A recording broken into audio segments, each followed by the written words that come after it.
Africa World Hour with Tshepiso Makwetla. Stay tuned for insights, impact, and inspiration right here on Channel Africa. Available on the Channel Africa app.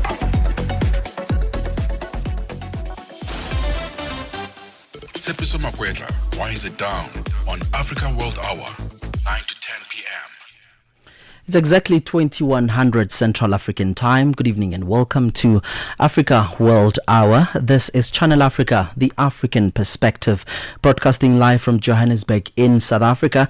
Catch us live on SABC Plus app, DSTV Audio Bouquet, channel 802, and on OpenView, channel 628. My name is Innocent Samosa, and of course, I'm in for Tshepiso Makwetla. You can follow us on social media for updates, highlights, and exclusive content on X. We are at Channel Africa 1, on Facebook at Channel Africa, and on Instagram at Channel Africa 1. Of course, on TikTok at Channel Africa 1. You can also stream us on YouTube at Channel Africa 1, or you can send us a voice note at +27 714 4459, or you can send us an email at newsroom@channelafrica.co.za.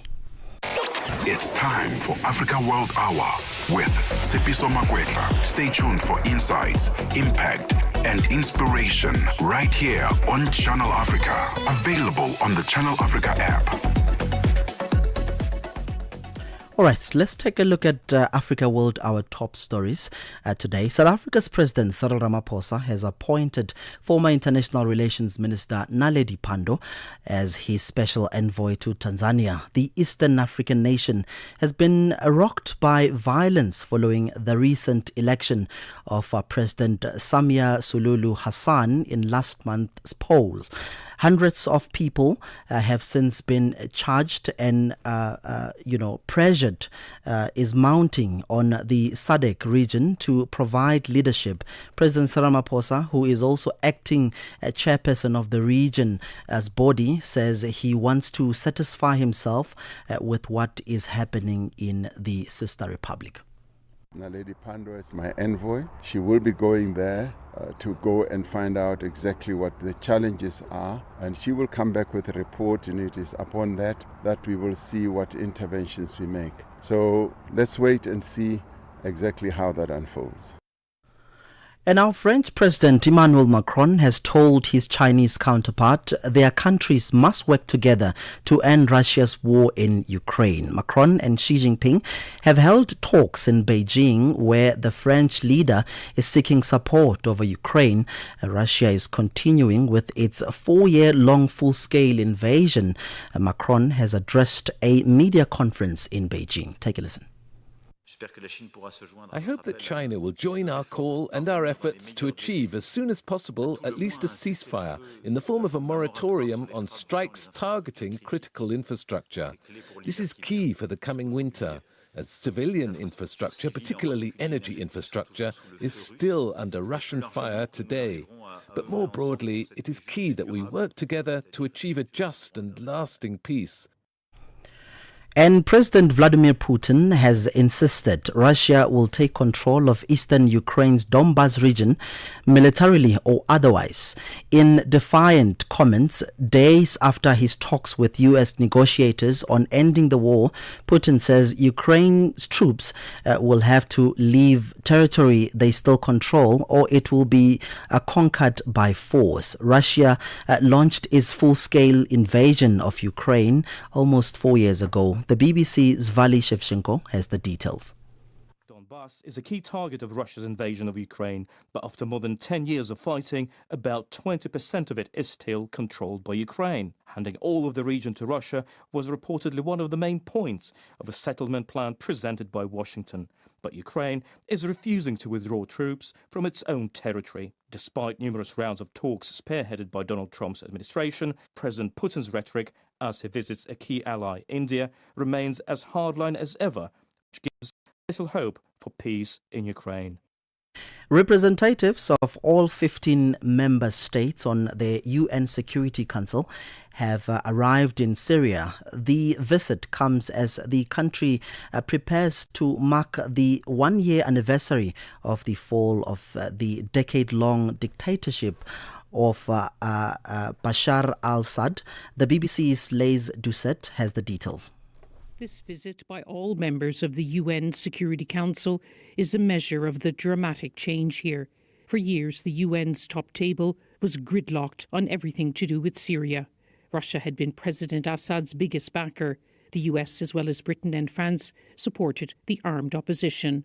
All world powers are now engaging with Syria's new leader, Ahmed el-Shara, who until recently had been designated as a terrorist for his past links to Al-Qaeda and Islamic State.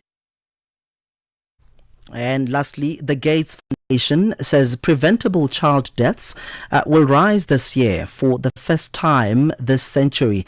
In its annual Goalkeeper report, its founder, Bill Gates, said he believes 200,000 more children under the age of 5 would die in 2025 compared with last year. The BBC's Abrasan Ethrijan has the details.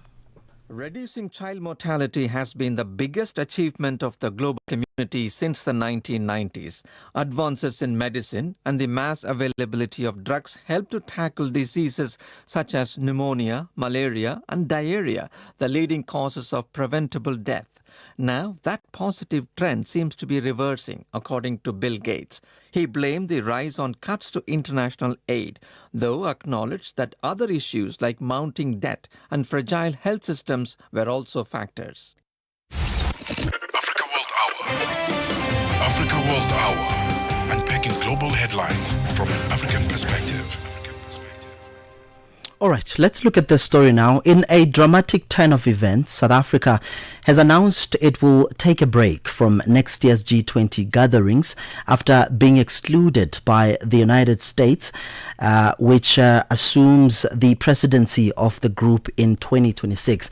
The decision follows a firm stance by the US, which said the country will not be invited to any of next year's G20 meetings, citing what it claims are concerns over racial policy and discrimination against the white Afrikaner minority, allegations which South Africa disputes. We are now joined by political economist Professor Patrick Bond. But before we go to Professor Bond, let's get official word from the South Africa Department of International Relations and Cooperation. We talk now to the spokesperson, Crispin Phiri. Crispin, a very good evening to you and welcome to Channel Africa. Thank you for having me. Good evening to our listeners, Innocent. Yeah, indeed. I mean, Crispin, we understand that South Africa takes a break from the G20 activities for the year 2026. Can you tell us what does this break exactly mean? Yeah, you would have noted that that was a statement put out by the presidency spokesperson. But safe to say that, it's not possible for a G20 country to be unilaterally removed from the G20, and that's a statement that Minister Lamula today has made quite clear in an open letter to Secretary Rubio, the Foreign Affairs Minister, if you like, of the United States of America. And what we've also said consistently is that if we have a situation where the U.S. are allowed to just unilaterally determine what the membership of the G20 is, and it really does affect the integrity of such an organization. But Swinton's statement in the main spoke to the idea of us not necessarily going out of our way to get other countries to express a particular view. It's entirely up to the G20 how it wants to address this matter, and we remain in the hands of the G20 on this issue. Yeah, Crispin, one would say, hang on, criticized, this by President Donald Trump. Would you say that he has won in pushing South Africa out of this G20, in your view? Well, I think it's premature. We want to see how the G20 itself will handle this issue. And we trust that the G20 members will be able to defend the integrity of the organization. You can imagine the world is quite a big place. A number of countries would have differing bilateral positions on a number of things, and they may then cohere in a particular organization or forum. It doesn't mean that that organization or forum should fall apart because country B doesn't have the same perspective on a particular issue with country X, which happens to also be in that forum. And that's the principle that we are advancing, and that's what we believe other G20 member countries will be able to navigate with the United States as well. Yeah, Crispin, just before I let you go, what happens then to the priorities that were set during the presidency of South Africa, during the US cycle, and how do you ensure that they are, pursued? It's entirely up to the G20 host at one point in time to define what its presidency priorities are.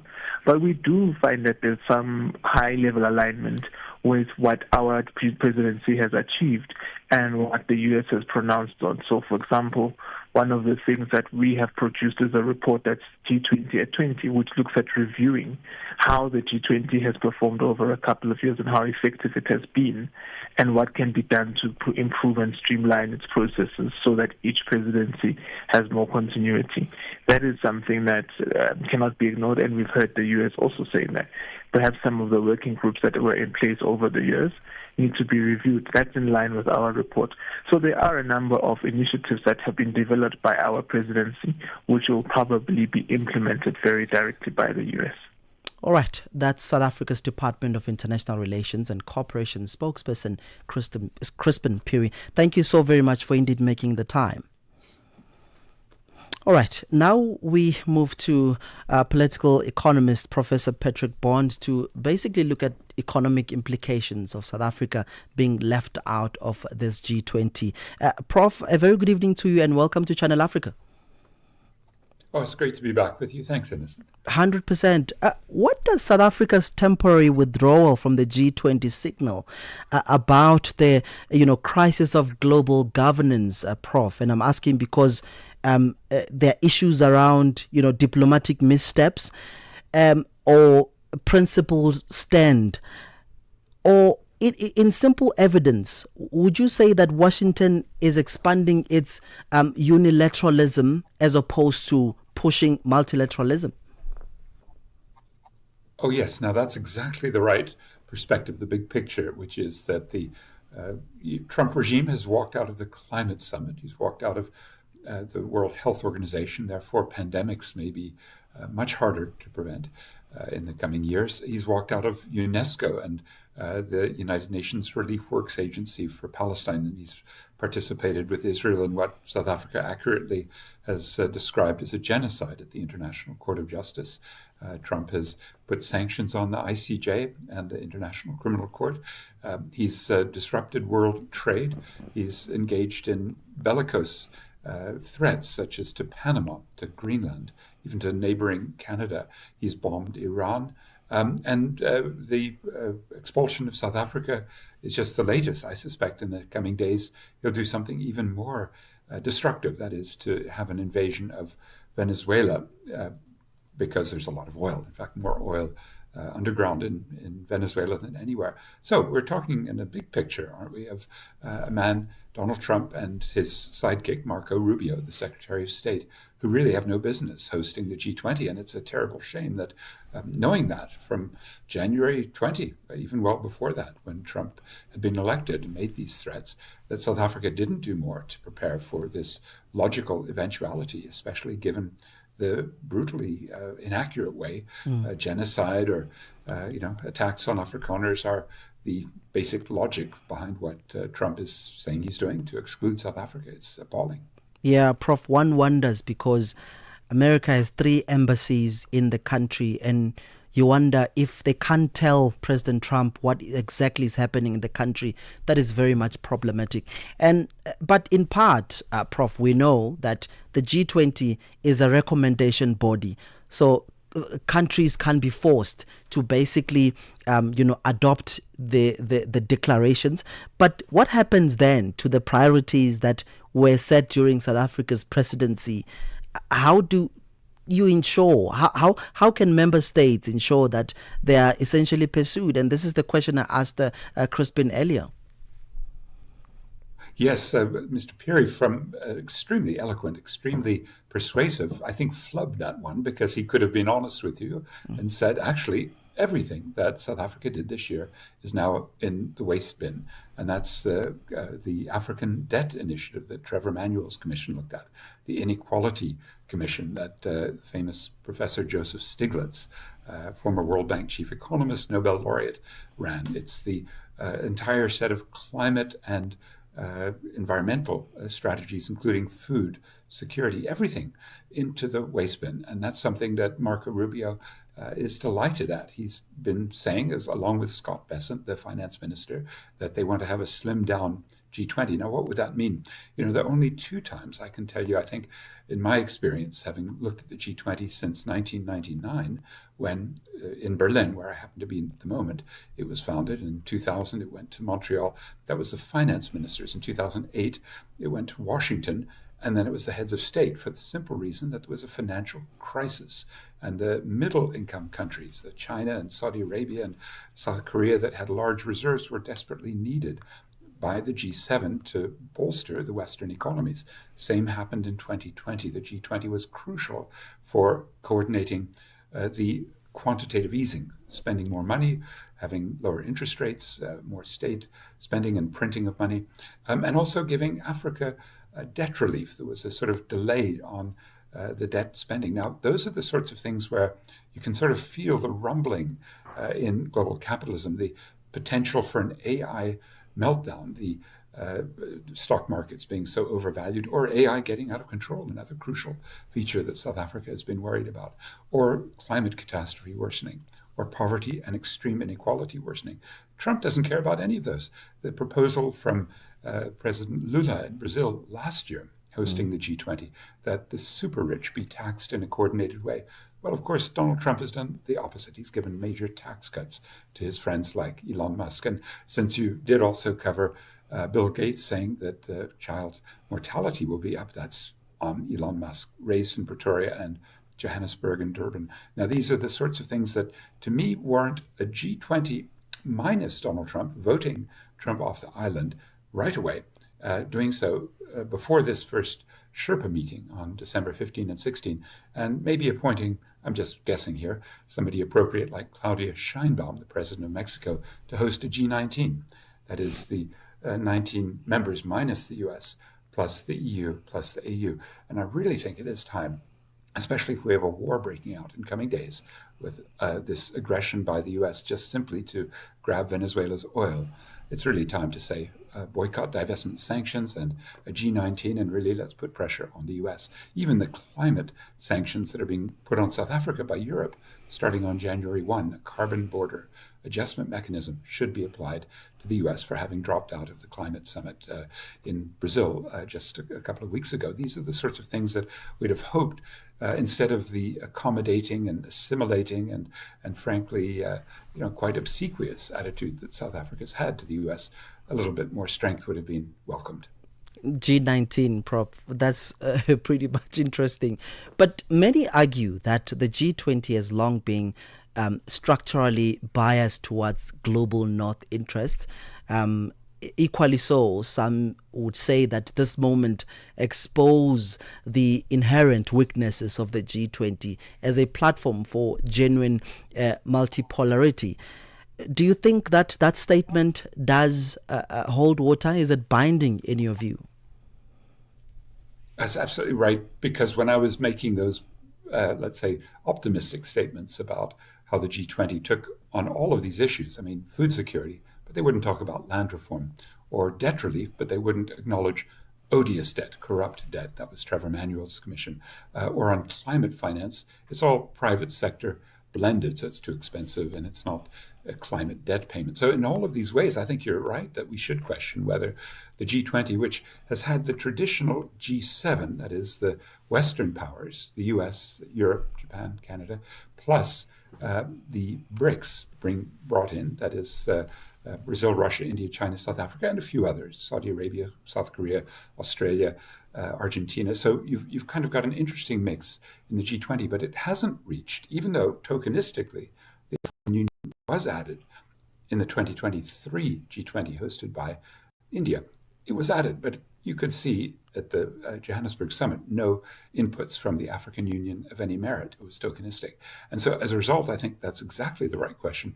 Aren't the G20 traditionally, and especially with someone as aggressive, bullying, imperialistic as Donald Trump, assimilating the sub-imperial, the middle powers, against all the rest of us? And, we also saw that in Belém in Brazil at the COP30. It was the rich countries and the middle countries that really ganged up on everyone else. I fear we can't really talk, therefore, about a global north, a global south. It's really now an imperial and a sub-imperial against the rest. And unfortunately, South Africa lands itself in the sub-imperial category too often. Yeah, and Prof, going back to your work, you have written and you spoke extensively about how global South elites often fold under U.S. pressure.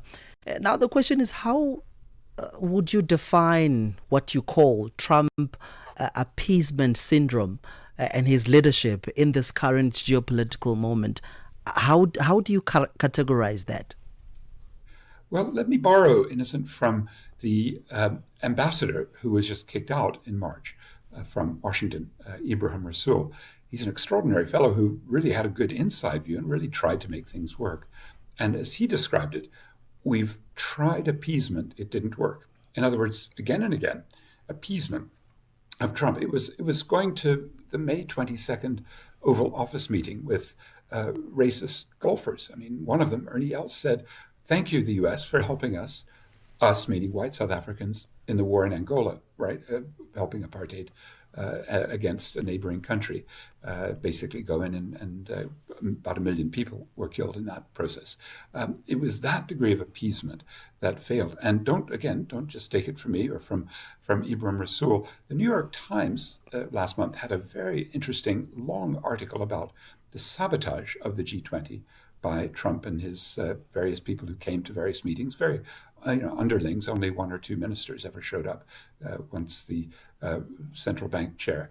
But basically, Trump was already setting out, and he made it very clear right from the outset that South Africa would be a specific target. And that was based on this awful myth of white genocide. Is so ironic, isn't it? Innocent, that when you look at the tariffs, especially on grapes and wine, the 2 agricultural products that are really sticking. They originally also said citrus and nuts, but those have been taken off. But that will hit more than anyone else, Afrikaner farmers. So the whole thing looks absolutely ludicrous, doesn't it? And at that level, you have to just think, well, who is he signaling to? Who is he trying to beat up? South Africa, just like he did Somalia this week in a cabinet meeting, as well as Nigeria a couple of weeks ago. Well, I think he's trying to speak in all of these ways to a racist white American base. I happen to have gone to university there and know, pretty well what that MAGA, Make America Great Again philosophy is all about. And to have tried appeasement, as Ibrahim Rasool admits, was never going to work. And it's really time to be tough and not to be rolling over, as unfortunately the message that came from Vincent Magwenya, the president's spokesperson, saying, we'll just take a year off, take the commercial break now. That was very unfortunate. It's time not to just lie down and appease. It's time to fight back. Yeah, Prof, just before I let you go, and I'm keen to hear your view on this one, how has South Africa's economic dependence on the Western capital markets and trade flows shaped its cautious posture towards Washington, and even while it rhetorically aligns with BRICS, which I guess it's one of the big one of the force, for lack of a better term. Yes, Innocent, that is actually crucial, because the underlying problem is the overproduction of goods, especially the big ones, steel and aluminium, the automobiles. We could look at the overproduction, overcapacity, and find largely coming from the east coast of China. But Trump's response to that, a tariff war, is something that South Africa has suffered. In the first half of this year, 82% decline year on year in auto sales to the US. The only things that are selling are some of the East London Mercedes C-Class. So it's an extraordinary period where the entire world is in turbulence and the global value chains are being shaken up. And what China has done as a result of losing a lot of its US market because of high tariffs is to dump in South Africa. And the South African response with the International Trade Administration Commission, that is our Department of Trade and Industry's sort of, it's a committee that looks at the unfair trade. And they say, well, look, you're dumping, you're selling here below cost. You're selling washing machines and steel and nuts and bolts and tires. So we're going to put tariffs on you, China. And this is the extent to which I think we're in a really serious problem, a problem that's very deep, and that what Trump and China and South Africans are doing is pretty much on the surface. We have to get right to the roots of it. All right, that's where we're going to leave it. Political economist, Professor Patrick Bond, thank you so much for indeed making the time. That conversation, Thanks.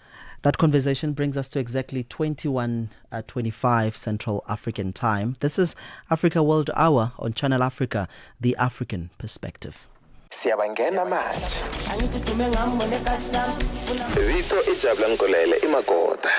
Jabulani is a young man from Giyani in Limpopo in South Africa. Very easy guy, taking things easy. To know me is to know that I love what I do, which I'm crazy about it. So when you hear me on radio, expect the best. Expect great music. Expect great content.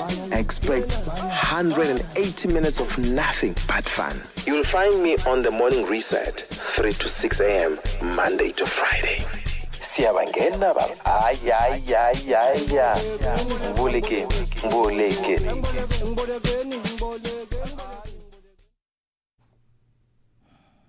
4:37. 1 hour, one continent, one voice. Africa World Hour with Tshepiso Makwetla on Channel Africa, the African Perspective. Now, as South Africa marks 16 days of activism for no violence against women and children until December 10th, gender-based violence, GBV, is not only a criminal crisis but a moral and spiritual one. 80% of South Africans identifying with a faith religious spaces are uniquely placed to shift harmful norms, advocate for survivors and rebuild community accountability. Now we will speak out South Africa and the Faith Action to End GBV collective aim to break silence within faith communities and center survivor voices through its advocacy work. Tutongo Beni compiled this report.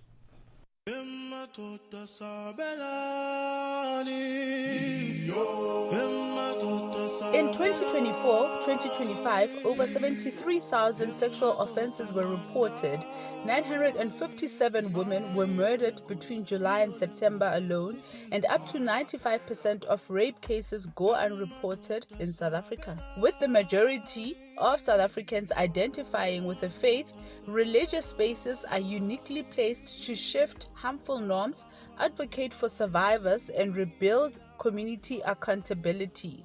We will speak out South Africa and the Faith Action to End GBV collective aim to break silence within faith communities and center survivor voices through its advocacy work. Daniela Genrich, coordinator of WW-SOSA, which is a secretariat of the Faith Action Collective to End GBV, says they have joined with other individuals and organizations to effectively prevent and mitigate GBV.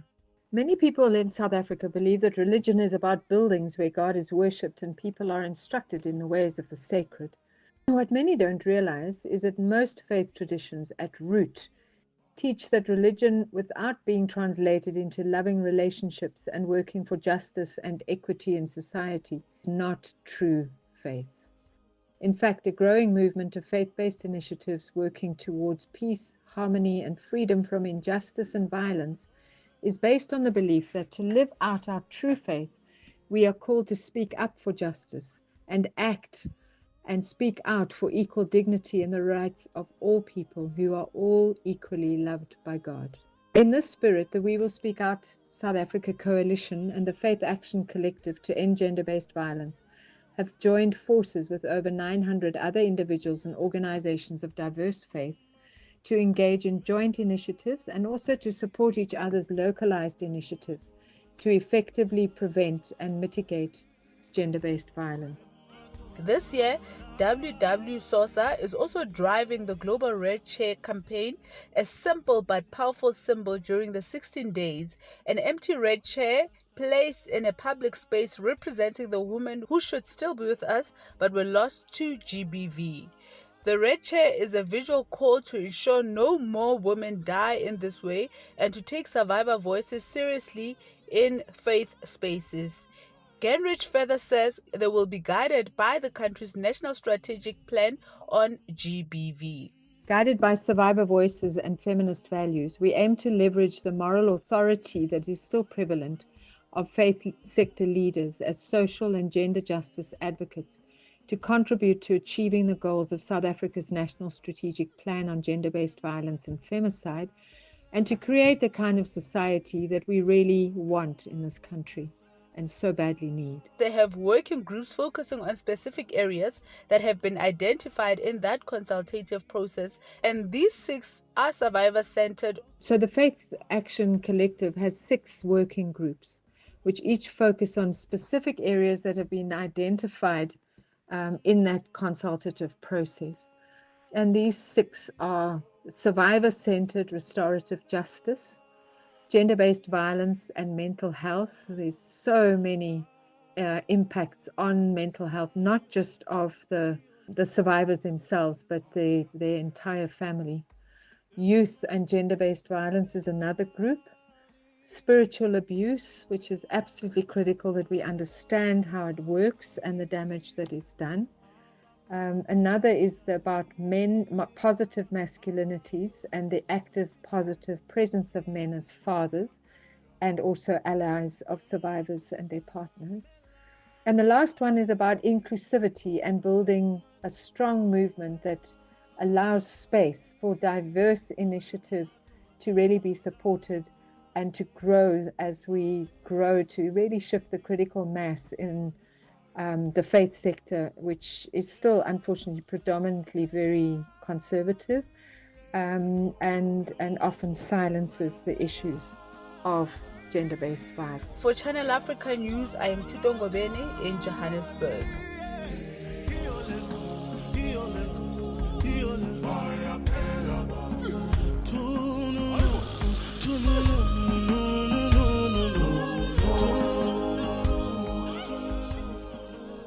Right, that was a moving report from our reporter Tito Ngobeni looking at the issues of gender based in the country. All right, let's now go to Uganda.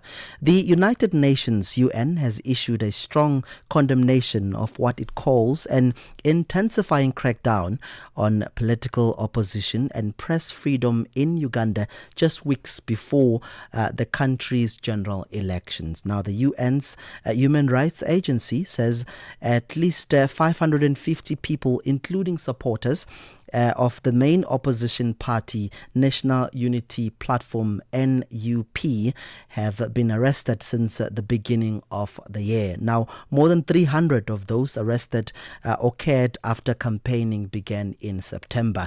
Let's now talk to Africa analyst Tele Nzomo about the upcoming Uganda elections. Nzomo, a very good evening to you and welcome to Channel Africa. Good evening. Thank you for having me. Yeah, indeed. Let me perhaps begin by asking you, the UN has raised alarm over the scale of targeted arrests and intimidation ahead of Uganda's elections. Now, from your perspective, what does this tell us about the state of political openness and the shrinking civil space in Uganda today? Well, unfortunately, this seems to be a part of the electoral cycle in Ugandan elections, especially the last few elections.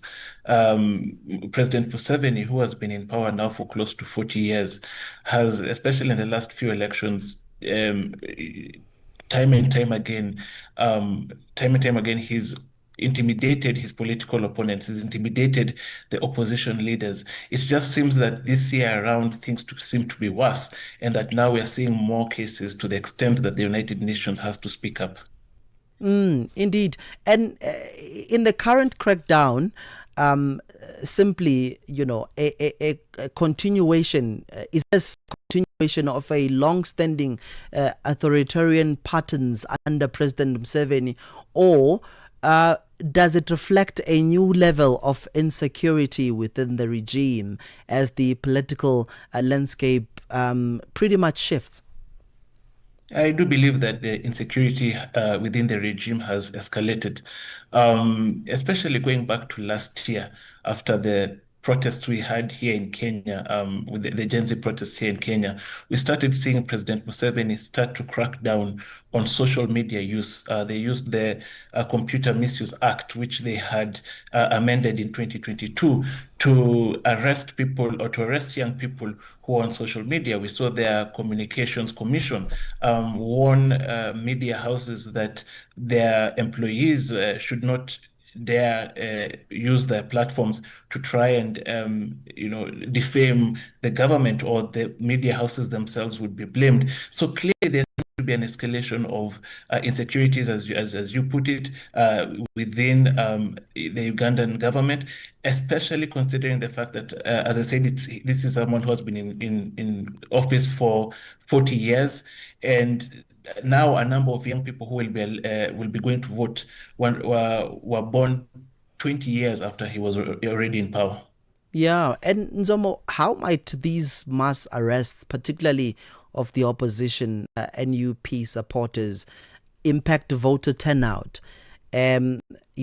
political participation, and the credibility of the electoral outcome? Do you see this arrest really impacting, voter turnout, political participation, and the credibility of the electoral outcome?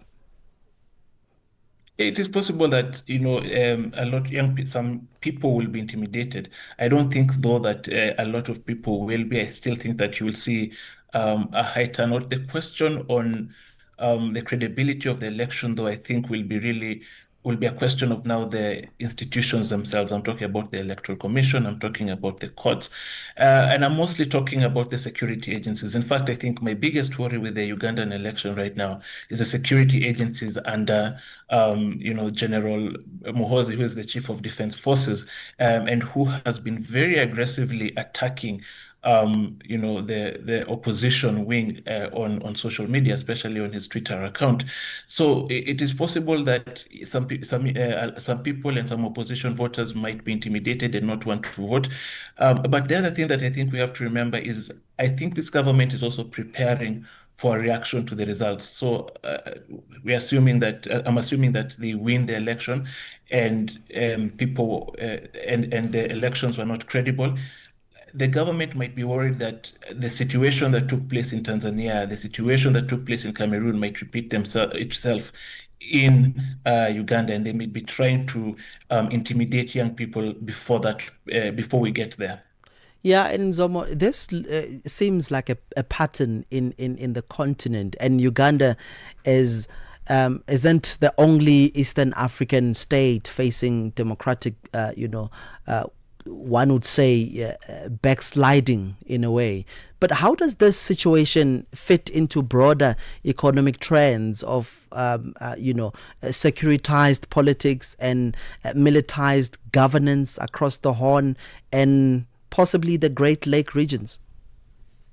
Yeah, I think one of the most unfortunate things that we're starting to see is our countries in Africa and even in East Africa going backwards. People should remember that when Museveni came into power, and this was in 1986, he was one of the people had hoped that he would transition the country that had been through through dictators such as Idi Amin, that he would finally transition them to democracy. In fact, it was one of his promises when he came into power, and he had promised that he would not be there for a very, very long time. But as time has gone on, we are starting to see that people within Africa and leaders within Africa want to hold on to power by any means necessary. And it's quite unfortunate that they're using security, they are, killing their people.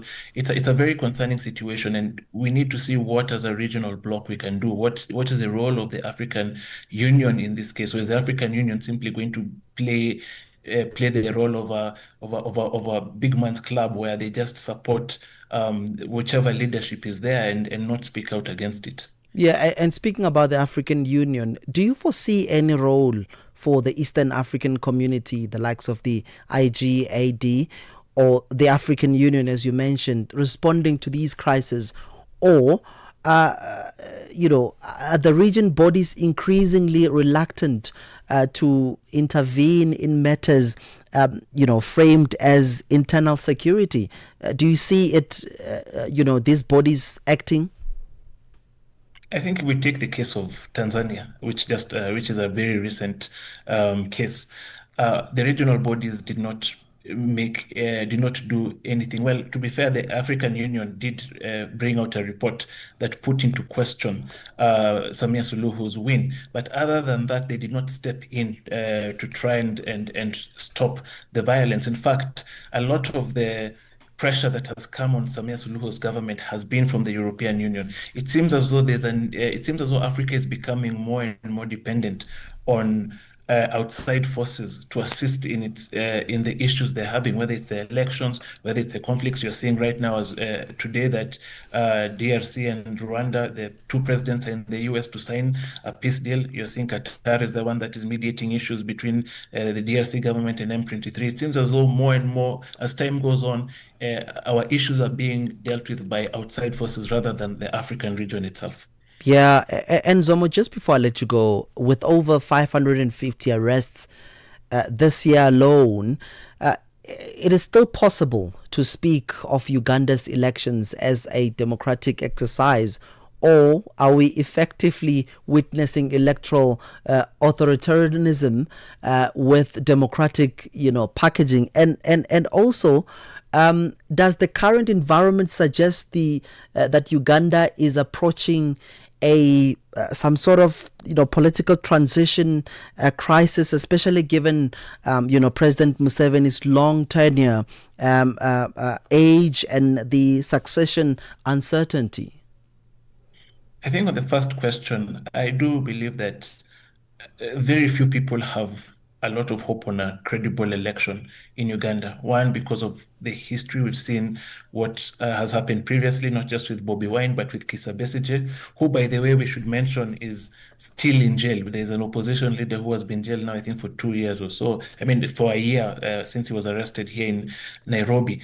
So there's not really hope. I don't think a lot of analysts have a hope on a credible election in Uganda. But on the second question and the question of transition, I do believe, yes, we're heading to a point of transition because, as we said, 40 years is a very, very long time. The people who are supporting Museveni back in the 80s and the people who are there now are very different people. Now young people are looking at wanting more democracy, wanting economic progress, things that President Museveni may not be willing to give it to them. And also, I think a big part and a problem that Uganda will face moving forward is the role of Museveni's son, because he seems to be positioning himself to take over after President Museveni. And I think that will be a big question on how that will be handled, considering the fact that, as we speak, he is in charge of the military. Africa analyst Tele Nzomo talking to us there about the upcoming Uganda elections. Thank you so much for indeed making the time, and that conversation brings us to exactly 21:43 Central African Time. 1 hour, one continent, one voice. Africa World Hour with Tshepiso Makwetla on Channel Africa, the African perspective.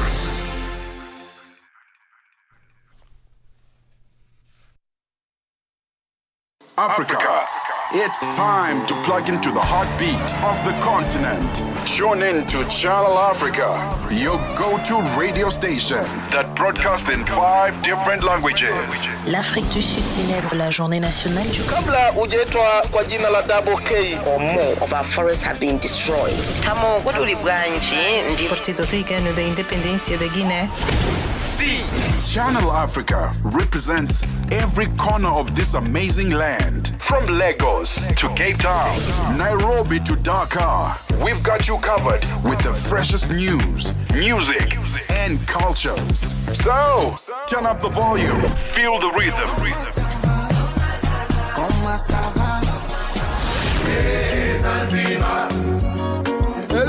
Enjoy the conversation. Channel Africa, the African perspective. 1 hour, 1 continent, 1 voice. Africa World Hour with Tshepiso Makwetla on Channel Africa, the African perspective. You're still listening to Africa World Hour. My name is Innocent Semosa, in for Tshepiso Makwetla. This is Channel Africa, the African perspective. Let's look at the story now. Germany has handed over a former Libyan senior commander, Khalid Ali El-Hishri, to the International Criminal Court in what prosecutors are calling a major breakthrough for global justice. El-Hishri, who once ran the notorious Mitiga prison in Tripoli, is accused of crimes against humanity and war crimes. According to German and ICC investigators, he oversaw or authorized torture, murder, rape, enforced disappearance, and brutal mistreatment of detainees between 2015 and 2020. To get more information about this, we're now joined on the line by Eastern African expert Naim Gina. Naim, thank you so much for making the time and welcome to Channel Africa. Thank you, Innocent. Yeah, so Germany arrests and transfer of Khalid to the ICC is being called a milestone for accountability in Libya. From your perspective, what does this specific handover signal about shifting European attitude towards prosecuting actors implicated, in post Gaddafi's era? I'm not sure that we should be as excited as some of the media have made it out to be. It seems as if this is a big thing because Germany handed him over.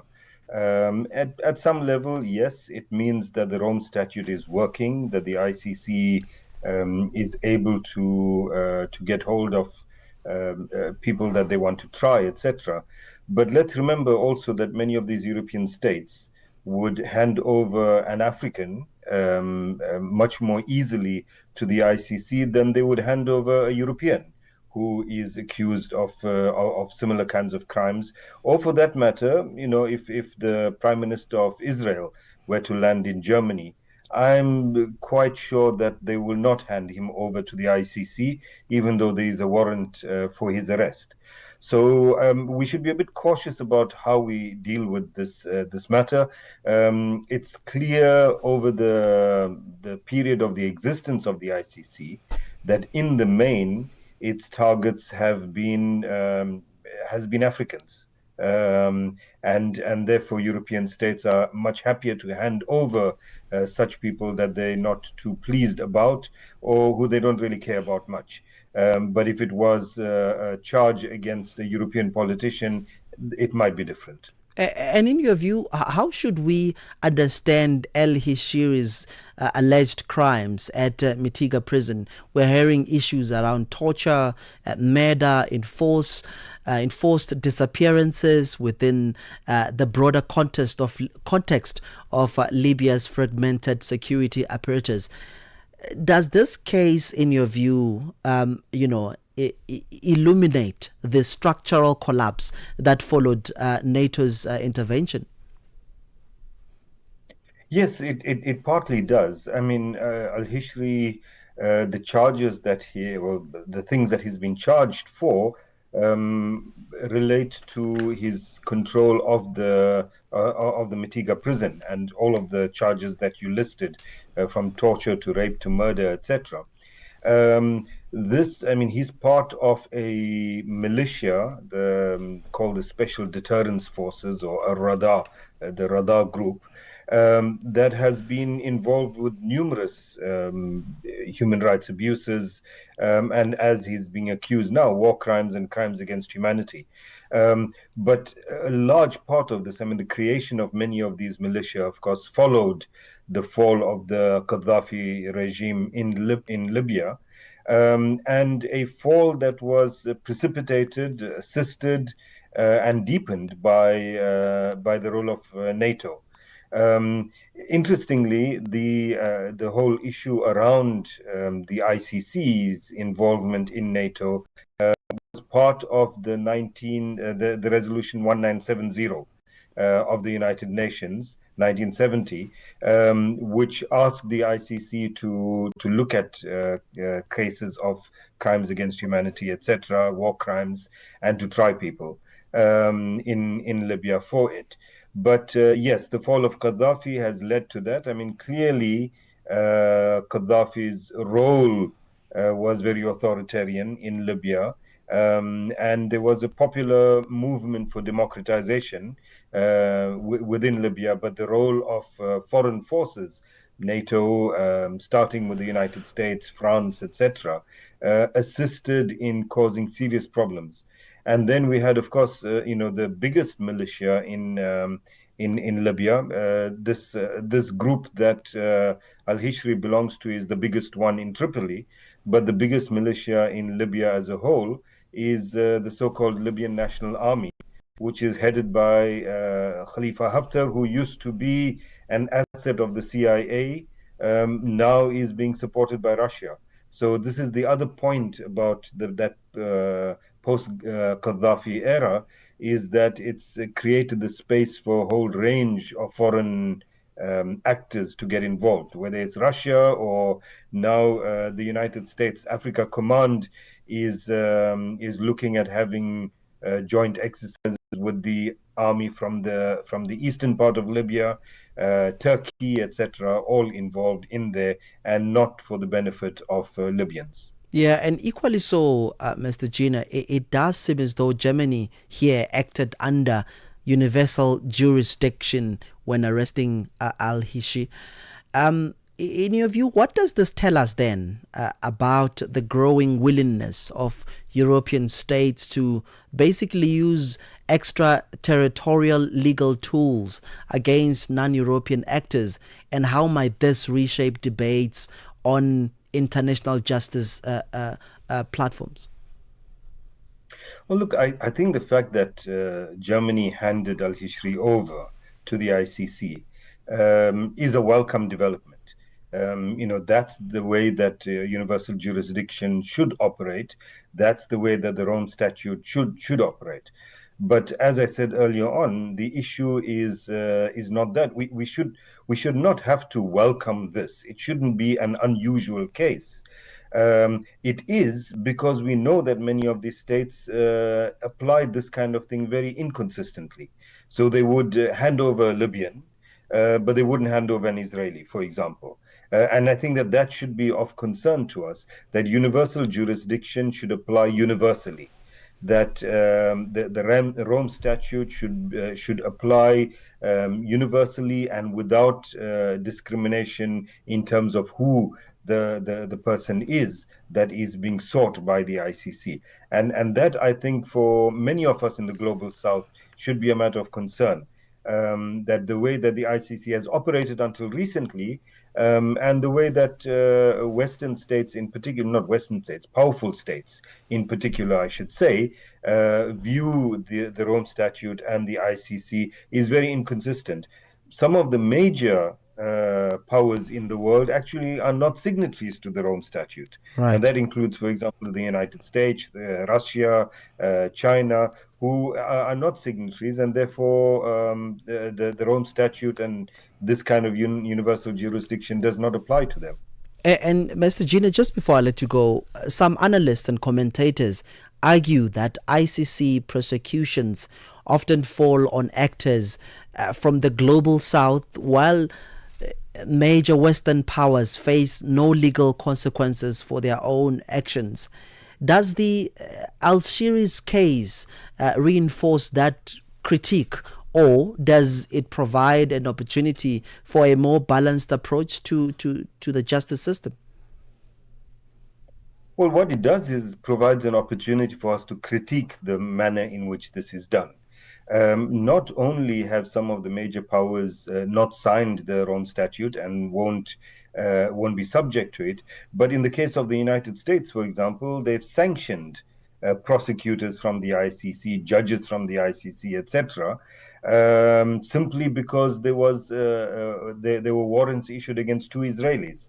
So the ICC and the Rome Statute are constantly undermined by big powers, and we hope that Germany handing over al-Hishri to the ICC would signal a change in how at least European powers view the ICC and the Rome Statute, but I'm not going to hold my breath. All right, there you have it. That was Eastern Africa expert Naim Jinnah talking to us about the issues issues in Germany and the arrest of El-Shiri. Well, that conversation brings us to 21:55 Central African Time, and it's that evening, of course, where we welcome Shayla coming in with African Diaries, but she'll be telling us up next what's coming up on the show. But let's take a quick commercial breather. Annie Kalonji sur Channel Africa. Comment est-ce que les militants et sympathisants du parti Les Transformateurs ont-ils réagi face à la condamnation de Succès Masra? La condamnation de Succès Masra ne nous a pas surpris et les militants transformateurs ont été bouleversés et indignés étant donné que le verdict est un verdict lourd, illégal, injuste et donc face à la répression dans laquelle le peuple tchadien est confronté, les militants transformateurs se sont résignés de ne pouvoir pas sortir manifester. Et donc, c'est une situation totalement absurde pour un pays. Et aujourd'hui, nous célébrons le 11 août, fête de l'indépendance. On pensait que le verdict allait être plus ou moins clément, mais le verdict est sévère. Annie Kalonji, tous les dimanches sur Mix Vibration. 1 hour, 1 continent, 1 voice. Africa World Hour with Tshepiso Makwetla on Channel Africa. The African Perspective. All right. The time is 21:56 Central African Time. It's the time where I welcome Shayla with African Diaries. Shayla, very good evening to you, colleague, and welcome to work. Oh, my days. Welcome to work indeed. How are you doing? I'm fantastic. How are you? Listen, I've had a rough evening. I'm not going to lie. And it's sort of boils down to what we're going to be talking about on the show. So in the first hour, we are looking at online purchases, right? It's become more convenient. If you want food, you want clothes, you want home accessories, you name it, you can get it online. I want to know how accessible are online purchases for the entire continent, right? I mean, urbanization, yes, we understand that we will see that trickle in, but I'm thinking of even like the dispersion of e-hailing services. Yeah. At some point, it was just Johannesburg, Durban, and Cape Town. You know, there are parts of KZN where you will not find e-hailing services provided. And so we're just looking at the growths and the trends, and we'll have an opportunity to do that with Kenneth. And Kenneth Mokhabudi is an award-winning South African marketing and communications strategist. Tell you what, yeah, the big talking point during the G20 has been that of the seamless paying system for entrepreneurs in the continent, because when you're purchasing online, you need something that transacts immediately. You know, you can send money to Kenya immediately with no delays. So I think that also it's an aspect that South African leaders, South African governments needs to put into consideration, because the cost of carrying cash, just the cost of it in Joburg, it's enormous. You can just go out the door and then you're robbed, your money is gone. So I think there's a need for that, seamless paying system. And what else can we expect?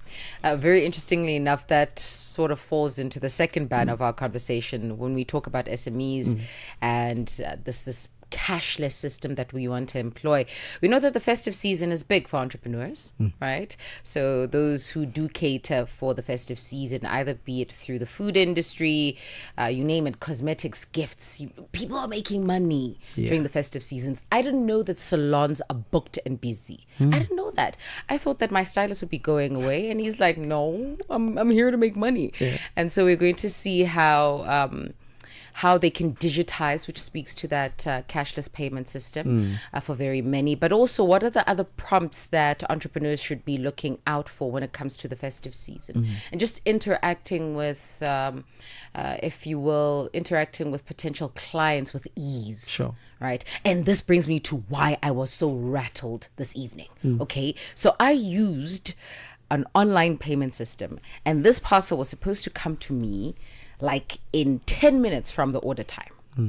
Not the young man driving throughout the whole of Johannesburg before getting to my house.